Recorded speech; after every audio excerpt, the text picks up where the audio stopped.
নমস্কার বন্ধুরা, কেমন আছেন সবাই? আশা করি সবাই খুব ভালো আছেন, সুস্থ আছেন, আনন্দে আছেন। আপনাদের সবাইকে আমার চ্যানেলে স্বাগত জানাই।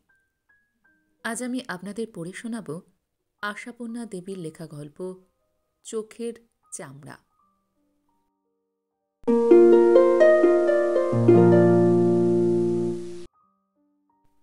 তেল চিটে একখানা ১ টাকার নোট এগিয়ে ধরে সুমতি পিসি অকারণেই গলার স্বর খাটো করে বললেন, তাহলে এই ধর মা, মাপ তো তুই জানিস, সেবার এনে দিয়েছিলি। এর ওপর ২-১ আনা যদি লাগে তো দিয়ে দিস, পরে দিয়ে দেব।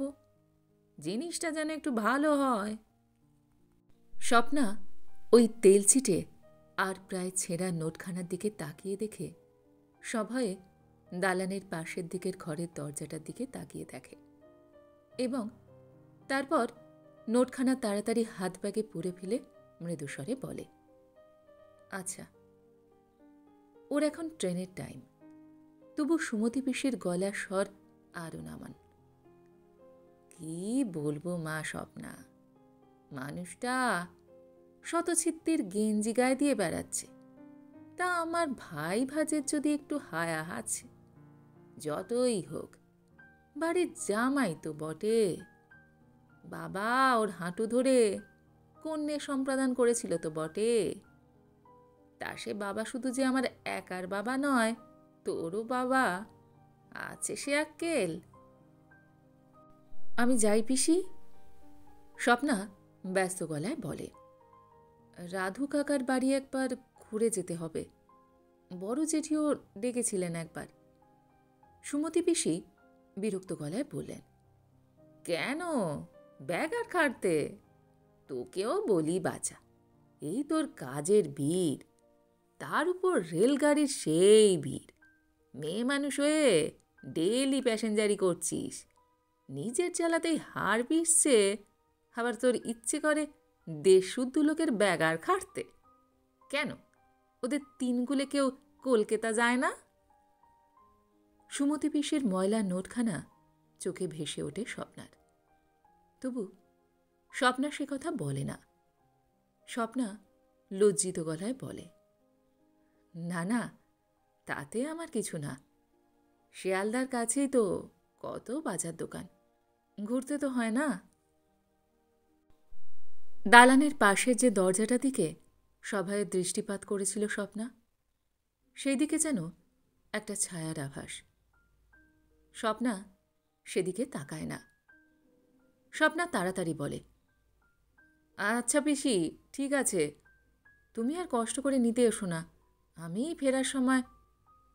সুমতি পিসি হাঁ হাঁ করে ওঠেন, না না, তোকে যেতে হবে না, আমি আসবো বিকেলের দিকে, বেড়াতে আসা ছুতো করে।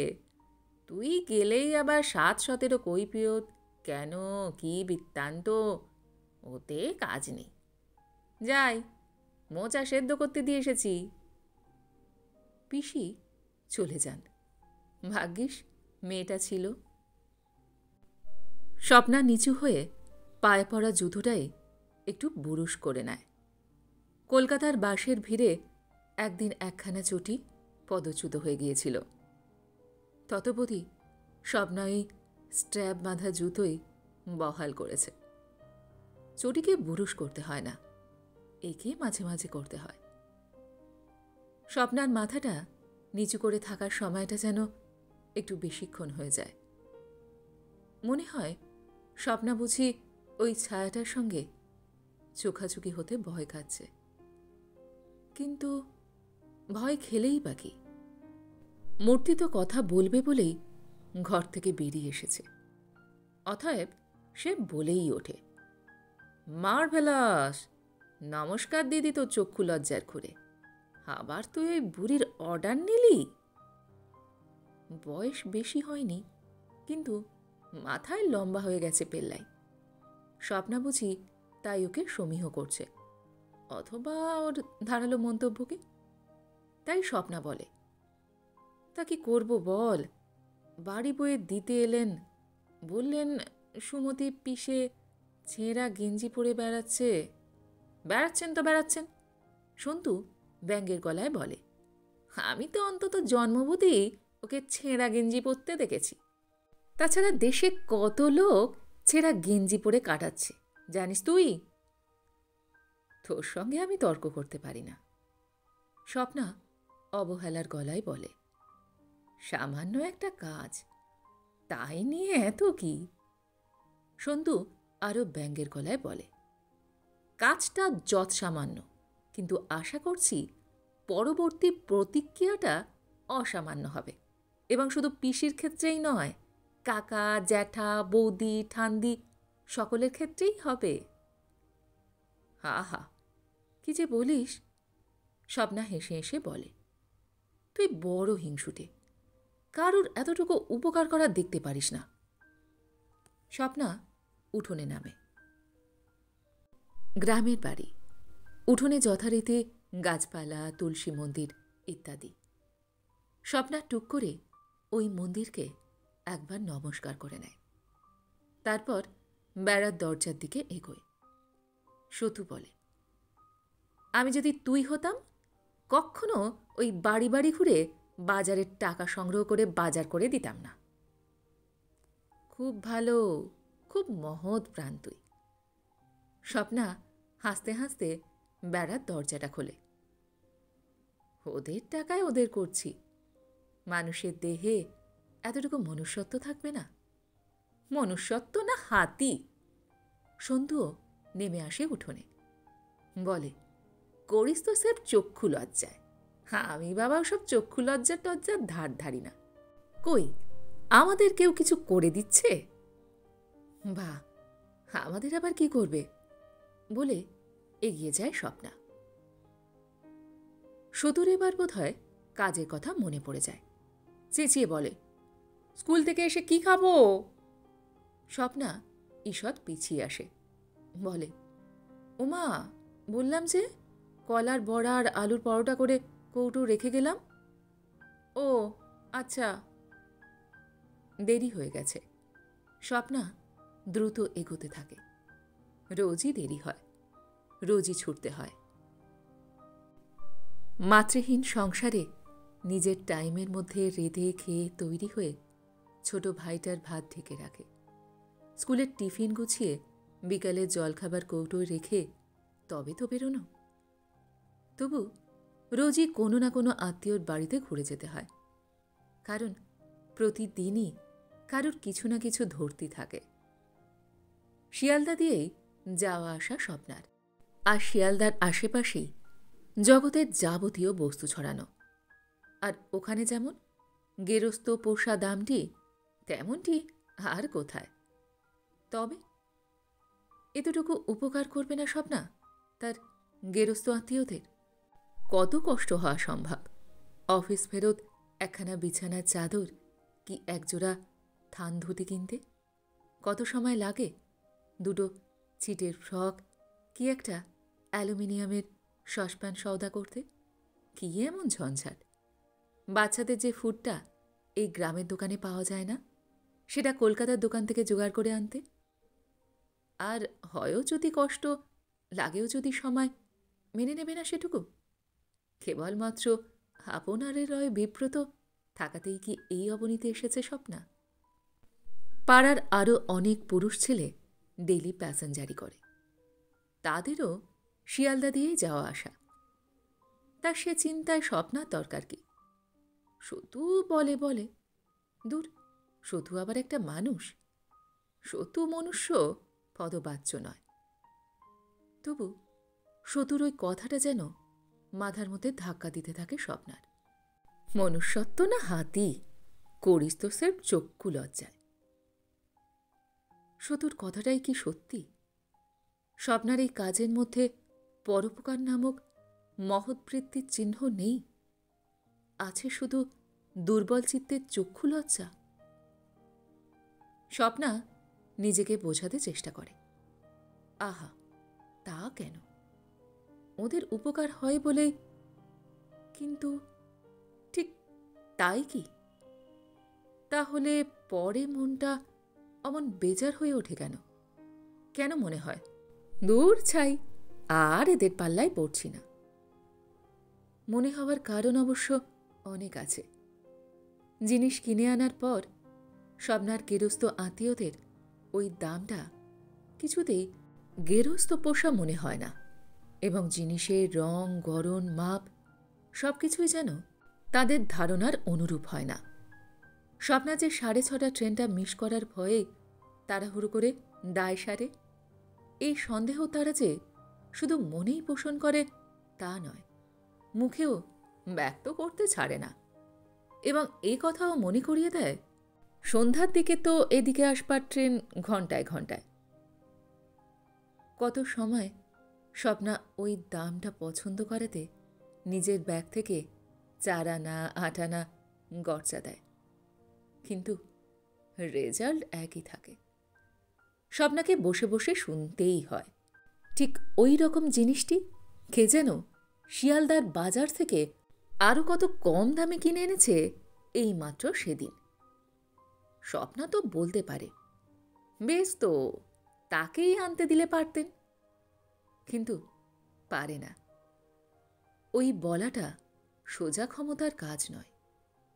স্বপ্নার সে ক্ষমতা নেই। এই তো ওই গেঞ্জি নিয়ে সেবার কি লজ্জা, কি লজ্জা।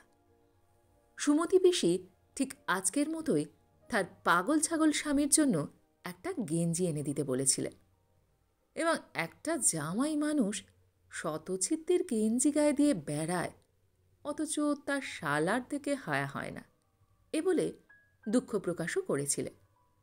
তফাতের মধ্যে সেদিন পিসি একটা দুমড়ানো মোচড়ানো গোলাপি রং কালচে হোজা 2 টাকার নোট বাড়িয়ে দিয়েছিলেন। যে মানুষ শার্ট পরে না, কোট পরে না, শুধু একটা গেঞ্জি, স্বপ্না তার জন্য একটা ভালো দেখে গেঞ্জি কিনবে না? স্বপ্না এনে দিয়েছিল, তাই ভেবেছিল পিসি পুলকিত হবেন, কিন্তু গেঞ্জির প্যাকেট খোলার আগেই পিসি ফেরত টাকাটার জন্য হাত বাড়ান। স্বপ্না অথয় বেজায় কুণ্ঠিত হল, যেন স্বপ্নার নিজের প্রয়োজনে খরচ করে বসে আছে, এইভাবে জানালো 2 টাকাই লেগেছে। শুনে পিসি আকাশ থেকে পড়লেন। পিসি জানালেন একটা গেঞ্জির দাম যে 2 টাকা হতে পারে এ কথা নাকি তিনি বাবার জন্মে শোনেননি। তারপর চিবিয়ে চিবিয়ে অনেকক্ষণ ধরে বললেন, তার সারমর্ম এই, পরের পয়সা বলেই যে হাতে পেয়ে সে পয়সাকে খোলামকুচি জ্ঞান করতে হবে তার কোনো কারণ নেই। এ টাকা পিসির বহু পরিশ্রম লব্ধ। লোকের বাড়ি বাড়ি বড়ি দিয়ে কাঁথা সেলাই করে দিয়ে তার উপার্জন। ভাইজি আপন ভেবে তাকে এই উপকারটি করে দিতে বলেছিলেন, কিন্তু সুমতি বামনির কপালে আপনও পর হল, ইত্যাদি ইত্যাদি আরও অনেক। স্বপ্না মাথা হেঁট করে চলে এসেছিল। স্বপ্নার ইচ্ছে হয়েছিল 2 টাকাই ফেরত দিয়ে বলে, গেঞ্জিটা পিসিমশাইকে আমি উপহার দিলাম, কিন্তু সে সাহস হয়নি স্বপ্নার। স্বপ্নার বুক কেঁপেছিল। স্বপ্না তাই মাথা হেঁট করে চলে এসেছিল। তারপর স্বপ্না শুনতে পেল সুমতি পিসি নাকি পাড়ায় রটিয়ে বেড়াচ্ছেন। আপিসে চাকরি করে, পুরুষের মতো ডেইলি প্যাসেঞ্জারি করে। স্বপ্নার নজর একেবারে তাল গাছে ঠেকেছে। গরিবের গরিবখানায় সে নাকি নাক কোচকায়। খবরটা সতুই এনে দিয়েছিল, আর সেটা খুব বেশি দিন আগেও নয়, অর্থাৎ ভুলে যাবার সময় আসেনি। কিন্তু মনে হচ্ছে সুমতি পিসি ভুলেছেন, অথবা বলেননি। 1 টাকার নোটখানাই তার প্রমাণ। তবু সেটা হাত পেতে নিতে হলো স্বপ্নাকে। না, মানবিকতায় নয়, সতু যা বলেছে তাই। মানবিকতায় হলে পাগল ছাগল পিসেটার শতছিদ্র গেঞ্জির খবরে নিশ্চয়ই তার চোখে জল আসত। পিসির তো এসেছিল, দেখেও আসতে পারত। জল আসেনি, এসেছিল আগুন। কিন্তু সে আগুনকে চেপে ফেলতে হয়েছে স্বপ্নাকে, এবং স্বপ্নাকে ট্রেন ফেল হব হব সময়ও তার রাধু কাকা এক বোতল টনিক আনতে দিলেন এবং করুণ মিনতি জানালেন দামটা তিনি মাস কাবারে দেবেন, কারণ ছেলের কাছ থেকে মানি অর্ডার আসবে তবে। বড় জেঠি তার ছোট নাতির জন্য একটা গ্লাক্সও কিনতে দিলেন। টাকাটা অবশ্য দিলেন পুরো, তবে বারবার জানালেন অনেক দোকান ব্ল্যাক করে, সে সম্পর্কে যেন অবহিত থাকে স্বপ্না। মাস কাবার স্বপ্নারও হোক দুটি ভাই বোনের সংসার, তবু সে সংসার তাকেই চালাতে হয়। তাছাড়া ট্রেনের মান্থলি টিকিট আছে, অফিসের টিফিন আছে, জামা জুতো, ওষুধ, ডাক্তার, শুধু স্কুলের মাইনে বই খাতা কি নেই?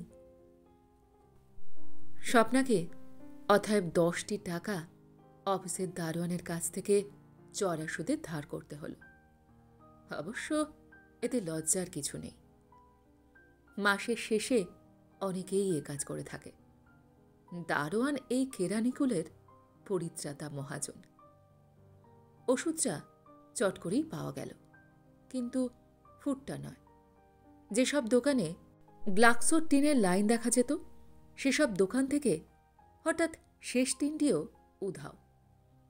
স্বপ্না এই পৃথিবীকে অহরহ দেখেছে, তবু স্বপ্না অবাক হয়।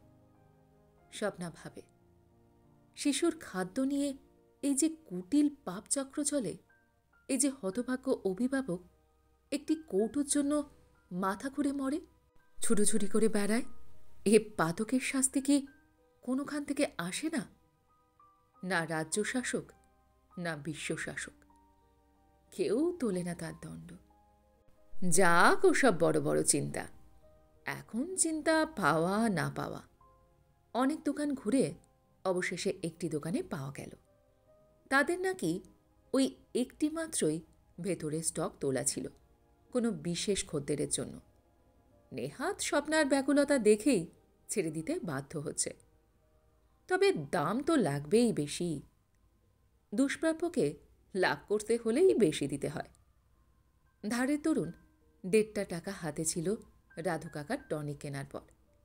সেইটার সঙ্গে আরও আনাআষ্টেক জুড়ে ওই বাড়তি টাকাটা ম্যানেজ করা গেল। কিন্তু 6:30টার ট্রেনটা আর ম্যানেজ করা গেল না।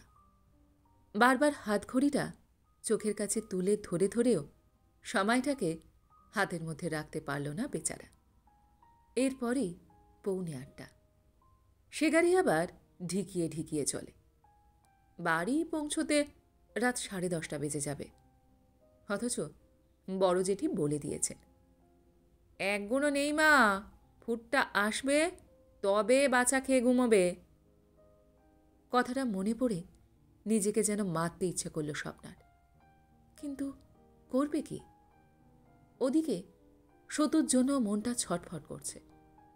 বাবু মাথায় মস্ত লম্বাই হোক আর লম্বা লম্বা কথাই শিখুক, সন্ধে হলে সেরফ খোকা। খেতে একটু রাত্রির হলেই ঘুমিয়ে গড়াগড়ি যাবে। তাকে জাগিয়ে খাওয়ানো একটা মজুরের খাটনি। স্টেশনে নেমে দ্রুত পায়ে আসতে থাকে স্বপ্না। যদিও অনেক পাড়াতুতো দাদা কাকা এই ট্রেনে আসেন, কিন্তু তবু কেমন যেন অস্বস্তি হয়। রাত হলেও বড় জেঠির বাড়ি ঘুরে যেতে হবে, তারপর বাড়ি ফিরে রান্না। শরীর ভেঙে আসছে। বারে বারে মনে হচ্ছে জগতের তারা কি সুখী, যারা খেটে খুঁটে বাড়ি ফিরে বাড়া ভাত পায়। জেঠি হাত বাড়িয়ে ফুটটা নিয়ে অপ্রসন্ন গলায় বলেন, আর এখন পাওয়া যা, সকালে পাওয়াও তা। বাছা কেঁদে কেঁদে হতে হয়ে শেষে একটু দুধে জলে খেয়ে ঘুমোলো। স্বপ্না ক্ষীণকণ্ঠে বলে, কোনো দোকানে পাচ্ছিলাম না। জেঠি আর সে কথায় কান দিলেন না, ঘরে উঠে গেলেন। স্বপ্না নির্জন রাস্তায় আবার দ্রুত হাঁটতে লাগল। টনিকটা আর গেঞ্জিটা রয়েছে ব্যাগে, থাক, কাল যাবার পথে দিলেই হবে। ওরা তো আর ওর জন্য কেঁদে কেঁদে ঘুমিয়ে পড়ছেন না।